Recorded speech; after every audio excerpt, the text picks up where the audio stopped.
حموده احنا مش المفروض بنصور مع بعض؟ قصرنا معاك فيه عشان تصور مع ناس تانية. يا عم عادي اللي انت شايفه غلط اعمله. في ايه يا فارس؟ مالك متعصب ليه؟ طب وايه المشكله؟ واحد صاحبي وطلب مني فيديو. انا ما بتكلمش على كده حبيبي، شهادنا عم عماره. ينفع يقول لي على فيديو يقول لي اصوره معاك واغير له القفله بتاعته ويروح يصوره مع حد تاني؟ لا غلطان طبعا. وبعدين احنا من امتى حموده بنصور مع حد تاني يعني؟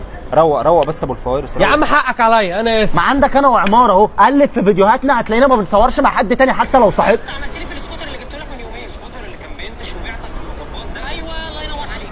قلب كده.